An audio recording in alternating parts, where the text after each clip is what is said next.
فيلمنا بيبدأ بحمزة وشهرته دراجون، وبيبقى شغال دي جي، وبيبقى معاه صاحبه نبيل، وبيكون في حفلة صحاب عاملينها مع بعض على الروف، وبيشغل مهرجان هو اللي مغنيه. وفي نص الحفلة بيكون في واحد بيشرب كتير جدا وشكله بيبقى سكران، وبيروح للروف علشان يرمي نفسه، وحمزة بيكون واخد باله منه فبيجري عليه، وبنعرف انه عايز يرمي نفسه علشان البنت اللي كان بيحبها سابته وخانته مع اعز اصحابه. فحمزة بيحاول يصبره ويهون عليه وبيقرب منه علشان يلحقه، بس بيقول له لو قربت هرمي نفسي. فبيرجع تاني وبيقول اخر كلماته لاصحابه قبل ما يرمي نفسه. فحمزة بيستغل الموقف وبينزل للدور اللي تحت الروف عند الشباك علشان يلحقه، وفعلا بيرمي نفسه ودراجون بيلحقه على اخر لحظة، والولد بيكون خايف جدا بس حمزة بيعرف يطلعه وينقذه. وبعد الحفلة بيروح وعم ابراهيم بيسأله على الايجار، وانه ما دفعش بقاله 6 شهور، وانه لو مش معاه فلوس يدفع الايجار بلاش يدخل ابنه مدرسة خاصة بفلوس كتير، ويدخله مدرسة حكومية ببلاش احسن، وبيهدده انه لو ما جابش الفلوس هيطرده من الشقة، بس بيقول له ان هو هيجيب له فلوس الايجار كمان كام يوم. ولما بيدخل بيته بيطمن على الكلب بتاعه، وبيشوف صورة مراته اللي ماتت وبتبقى وحشته جدا، وابنه يوسف بيجي من المدرسة وبيقعدوا يهزروا، وبيبان ان هما بيحبوا بعض جدا. وفي اليوم اللي بعده ابو الشاب اللي كان بينتحر بيطلب دراجون، وبيبان ان هو راجل اعمال غني جدا، وبيشكره انه انقذ ابنه من الموت وبيديله فلوس. ودراجون بيروح ليوسف المدرسة علشان يفرحه ويجيب له هدية، وكان بيحل مسألة على السبورة وبيحلها صح، والطلاب كلهم بيسقفوا له. بس فجأة وهو راجع الديسك بتاعه بيغمى عليه، وبياخده وبيروح لمستشفى حكومة. ولما بيخش بيلاقي ممرضة اسمها مريم بتتخانق مع الدكاترة بسبب الإهمال اللي فيها وإنها هتسيب الشغل. بس حمزة بيجري على الطوارئ وبياخد يوسف، وبيعرفوا يفوقوه وبيعملوا له إشاعات وتحاليل وفحص كامل علشان يعرفوا سبب الإغماء. ولما بيعرفوا الدكتور بيقول للممرضة تاخد يوسف وتجيب له عصير من بره، وبيقول لحمزة إن لما عملوا الإشاعات عرفوا إن يوسف عنده سرطان في الدم. ولما بيسمع كده بيتصدم وبيبقى مش عارف يعمل إيه، بس لما ابنه بيخش بيمسك نفسه بالعافية وبيضحك له علشان ما يحسسهوش بحاجة، وبياخده وبيمشي. ولما بيطلع قدام المستشفى بيلاقي الممرضة مريم، وبيقول لها إنه لسه عارف إن ابنه عنده سرطان في الدم ومش عارف يعمل إيه أو يتعامل مع المرض إزاي، وبيستأذنها في رقمها علشان لو احتاجها في معلومة، وبتوافق وبتركب وبتمشي. ومع مرور الأيام بيحاول يبسطه على قد ما يقدر، وبيداري دموعه عنه علشان ما يحسسهوش بحاجة، وبيقرأ عن المرض أكتر وأكتر من النت علشان يبقى على دراية بالمرض. وبيكون عنده ميعاد مع دكتور في المستشفى، ولما بيروح وبيشوف الإشاعات بيقول له إنه محتاج عملية زرع نخاع في أسرع وقت. فبيتصدم إنه معهوش فلوس يدفع حق العملية، بس بيقول له إنهم بيعملوها هنا على نفقة الدولة. فبيفرح وبيسأله على ميعادها هيكون إمتى، فقال له إن رئيس القسم هو اللي بيحدد الميعاد. فبيروح له وبيستناه قدام المكتب، ولما بيطلع بيقول له على حالة ابنه وبيسأله على ميعاد العملية، فقال له بعد 1.5 سنة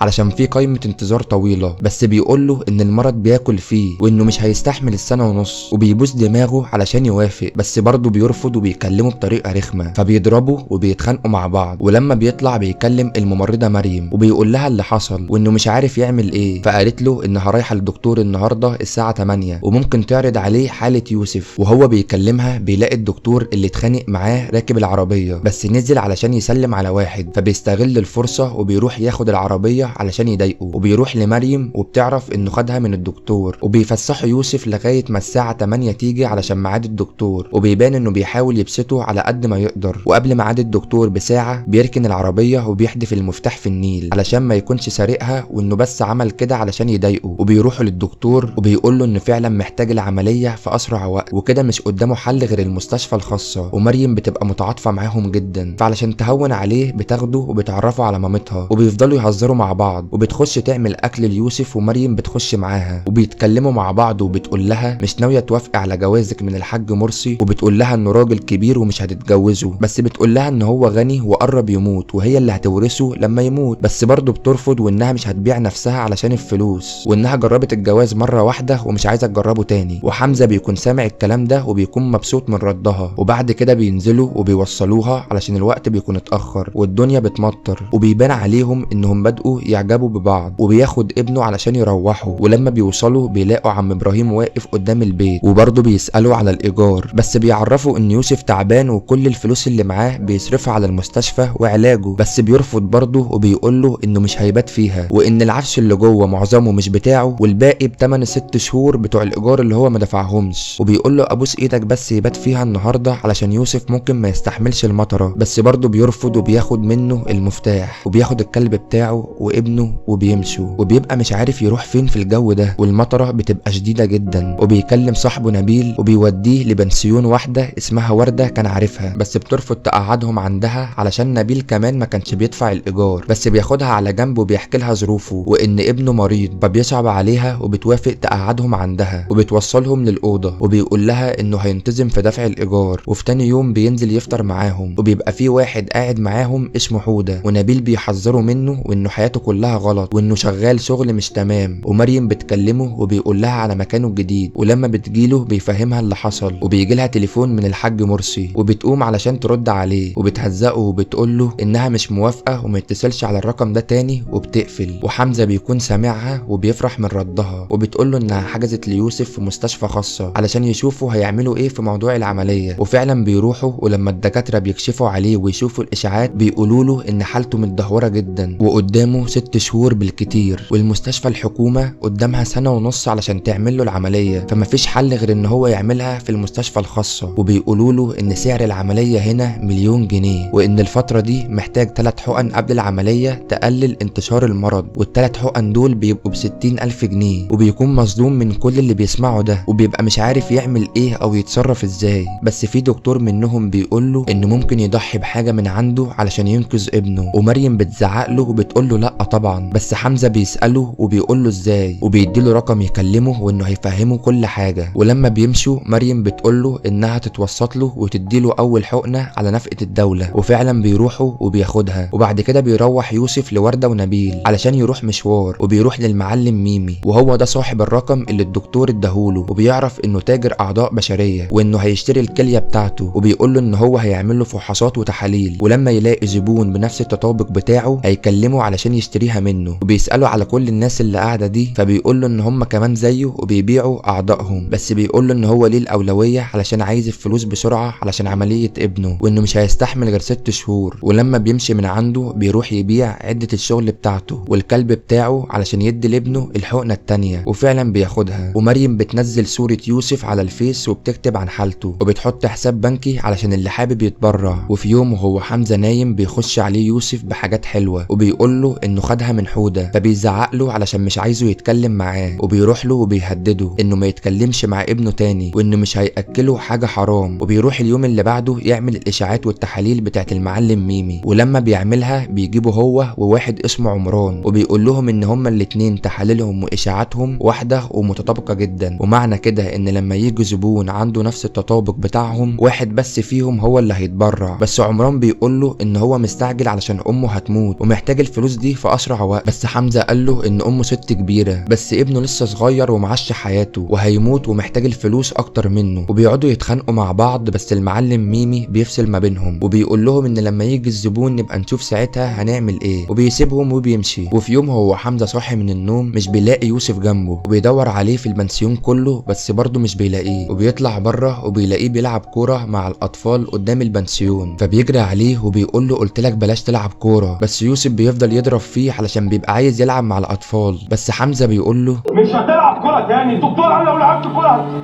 ومش بيقدر يكمل الكلمة. ونبيل بيجي وبيقول ليوسف انه مش عايز يلعب علشان خايف عليه وبيحبك، فقال له بيحبني ومش عايزني العب ازاي، فمش بيعرف يرد عليه. وحمزة برضه بيسكت وبيبقى مش عارف يقول له ايه، وبياخده يخرجه علشان يبسطه، وبيجيب مريم علشان تخرج معاهم. ويوسف بيسأله هو لو لعب كورة هيموت، ولو مات هيروح الجنة عند امه، بس حمزة بيقول له ان هو مش هيموت وانه هيكبر ويخلف، وان هو اللي هياخد باله منه لما يكبر ويبقى عجوز. وبيحضنه بس بيلاقي فيه خصلة من شعره وقعت بسبب السرطان، وبينهار من العياط ومش عارف يعمل ايه، وبيبقى مش عايز يحسسه بحاجة، وبيكتم العياط كله جواه علشان ما يحسسوش بأي حاجة. وبيضحك له وبيقول له يلا نتجنن، وبياخده وبيجري بيه، وبيروحوا يحلقوا شعرهم كله، وبيقول له ان في ناس مشاهير كتير ما عندهمش شعر وان الستايل نفسه حلو، وفعلا هما الاتنين بيحلقوا شعرهم كله. ومريم بتشوف البوست اللي نزلته ليوسف وبتحسب التبرعات وبتلاقيها 20,000 جنيه، وده تمن الحقنة التالتة. التالتة، وبيبقى كده مش فاضل غير تمن العملية بس، واللي هي ب1,000,000 جنيه. وبعد كام يوم بنلاقي الشرطة بتيجي البنسيون وردة، وبيطلعوا على أوضة حودة وبيفتشوها، وبيلاقوا مخدرات وفلوس حق المخدرات اللي باعها، وبيقبضوا عليه. وحمزة بيكون شايف الفلوس اللي حودة بيعملها من شغله، فبيروح له على الاسم وبيقول له انه شاف الفلوس اللي بيعملها من تجارة المخدرات، وانه محتاج يشتغلها علشان يجيب فلوس عملية ابنه. وبيوافق وبيقول له على اسم المعلم اللي شغال معاه، وبيروح له هو ونبيل وبيقول له انه جاي تبع حودة، وبيوافق يشغلهم معاه، وبيقول له انه هيبقى واحد من رجالته. ولما بيمشي من عنده نبيل بيقول له ان الشغل ده اخرته غلط وبلاش يمشي في الطريق ده، بس بيقول له ان مش قدامه حل غير ده علشان ابنه يعيش. بس برضه نبيل بيقول له ان ده طريق غلط ومش هيشتغل معاه. وحمزة فعلا بيبدأ شغل معاهم، وبيبقى في يوم بيلموا الايراد من التجار اللي باعوا، وحمزة بيكون شايف الفلوس. بس مرة واحدة الحكومة بتكبس عليهم وكلهم بيجروا، بس حمزة بيضرب الراجل اللي معاه شنطة الفلوس وبياخدها منه وبيجري، والرجالة بتجري وراه بس بيعرف يضربهم، وبيسرق عربية وبيهرب منهم، بس برضه بيطلعوا وراه بالعربية. وبعد جري كتير جدا ورا بعض بيطلع جراش وبيرمي العربية من فوق علشان يفتكروا انه مات في العربية. وفعلا الرجالة بينزلوا على العربية بس مش بيلاقوا فيها حد، وبيعرف يهرب منهم. وبياخد يوسف من البنسيون وبيديه لمريم علشان محدش يعرف يوصل له، وبتقول له خلي بالك من نفسك. وبيبان عليهم انهم بدأوا يحبوا بعض، وبينزل هو من عندها وبيروح يبات في حتة مهجورة علشان يستخبى من المعلم ورجالته. وبيكلم المعلم ميمي وبيسأله جاله زبون بنفس التطابق بتاعه ولا لأ، بيقول له انه لسه ولو جه حد هيكلمه. ولما بيقفل معاه بياخد شنطة الفلوس في حضنه وبينام وهو قلقان. والمعلم بيهزق رجالته ان واحد بس قدر يسرق منهم الفلوس ويهرب، وفي واحد من رجالته جاب له صورة يوسف ابنه من البوست اللي كانت مريم منزلاه، وعرفوا عنوان مريم من الايميل بتاع الفيس بتاعها. وفي تاني يوم بيروحوا على شقة مريم وبيخطفوا يوسف، ومريم بتحاول توقفهم بس بيهددوها بالمسدس، فمش بتعرف تعمل حاجة. وبتكلم حمزة تقول له على اللي حصل. والمعلم ميمي بيتصل بيه في نفس الوقت وبيقول له انه جاله زبون خليجي وهيدفع 10 اضعاف زيادة بس مستعجل علشان ابنه احتمال يموت ولازم يعمل العملية بسرعة، فلازم يجيله دلوقتي وبسرعة. ولما بيقفل معاه حمزة بياخد شنطة الفلوس وبيجري على المعلم وبيديله فلوسه، وبيكون عايز ابنه وبيقول له انت فاكر انها سهلة كده، بس بيفهمه انه خد الفلوس علشان يعمل عملية لابنه قبل ما يموت، بس بيقول له انه مش فاتح هنا شؤون اجتماعية علشان يعالج ابنه بشقة رجالته. وهو بيكلمه المعلم ميمي بيتصل بيه، وحمزة بيحاول يكسب منه وقت وبيقول له انه هيجيله دلوقتي، وبيقول للمعلم انه يبوس ايده بس يديله ابنه علشان يروح يبيع كليته ويعمل العملية. فبيتأثر من كلامه وبيقول لرجالته ان هتديله ابنه، واول ما بيشوفه بيحضنه وبياخده وبيجري على المعلم ميمي، وبيركب تاكسي ومريم بتكون معاه علشان يروحوا على المستشفى. ومريم بتقول له بلاش تعمل العملية علشان دي عملية مش مضمونة وممكن تروح فيها، بس قال لها طالما ابني هيعمل العملية وهيعيش يبقى مش مهم حتى كمان لو انا هموت. بس المعلم بيستعجله اكتر وبيقول له انه اتصل بعمران واللي هيجيله الاول هو اللي هيتبرع بكليته وياخد الفلوس علشان الزبون بيبقى مستعجل، وبيبقى الطريق واقف وزحمة جدا ومش عارف يعمل ايه. فبيقرر انه ينزل ويجري لغاية المستشفى، وبالرغم ان الطريق بيبقى بعيد جدا بس بيكمل جري للاخر. ولما بيروح المعلم ميمي بيقول له ان عمران جه قبل منه وهو اللي اتبرع بيها، وفعلا بيلاقيه وهو خارج من العمليات، وبيبقى ماشي وهو مكسور ومتضايق علشان كده مش هيعرف يعمل العملية لابنه. بس حظه بيبقى حلو والمعلم ميمي بيجيله زبون تاني بس هيدفع نص التمن اللي كان الخليجي هيدفعه، بس حمزة برضه بيوافق وفعلا بيعملها. ووردة بتكون واقفة جنبه بعد العملية وبتعتبره كأخوها. ولما بيخف من العملية بيروح لمريم، ولما بيخش بيلاقيها بتتجوز الحاج مرسي وبيتضايق جدا منها، وبياخدها على جنب علشان يتكلموا على انفراد، وبيزعق لها وبيسألها ليه رخصت نفسها كده وليه عايزة تبيع نفسها. فقالت له انت كمان بعت حتة من جسمك، بس قال لها ان هو باع حتة من جسمه علشان ابنه. امال انت بتبيعي نفسك ليه؟ فقالت له عشان ابنك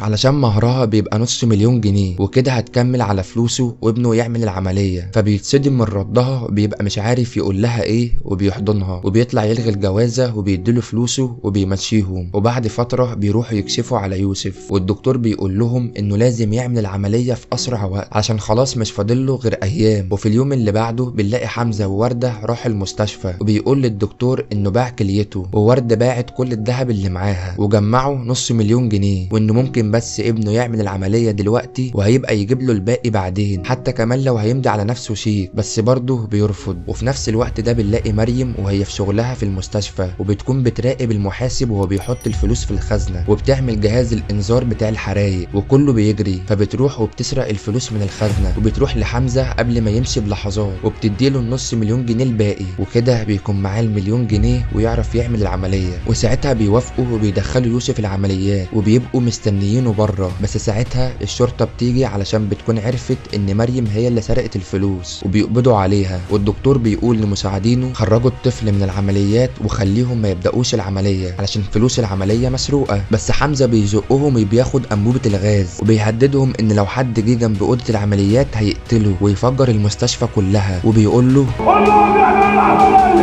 وفعلا بيوافق تحت التهديد وبيبدأوا العملية. وأثناء العملية بيكون واقف قدام الأوضة بأنبوبة الغاز والولاعة، وبعد وقت طويل الدكتور بيطلع وبيقول له مبروك العملية نجحت وابنه كده بقى سليم تماما، وبيبقى هيطير من الفرحة ومبسوط جدا. وبيجيله الراجل اللي أبو الشاب اللي كان هينتحر وبيبارك له على شفاء ابنه، وبيقول له إن الأغنية اللي غناها في الحفلة نزلها على اليوتيوب وحققت ملايين المشاهدات، وحققت أرباح تزيد ال 4 مليون جنيه، وإنه هيدهم له بس يمضي معاه عقد علشان يبقى مدير اعماله في الاغاني. وبيبقى مش مصدق نفسه لما بيسمع كل الكلام ده، وان كده هيدفع الكفاله بتاعت مريم ويطلعها من السجن. وبعد كده بنلاقيه بقى غني جدا وعنده فيلا وعربيه واتجوز مريم، وجاب كمان الكلب اللي باعه في الاول خالص، وعمل اغنيه اسمها على الزيرو توثيقا عشان لما حلق هو وابنه، وبتكون اتشهرت جدا وبقى يمضي مع شركات وبقى مشهور وبقى عايش حياه سعيده هو ومريم وابنه. وبس كده فيلمنا يكون خلص. فيا ريت لو الفيلم عجبك تعمل لايك وسبسكرايب للقناه وتفعل زر الجرس اهم حاجه علشان اول ما انزل فيلم جديد يجيلك اشعار بيه. ودي الافلام اللي عندي في القناه لو انت حابب تشوفها. وبس كده اشوفكم في فيديو جديد،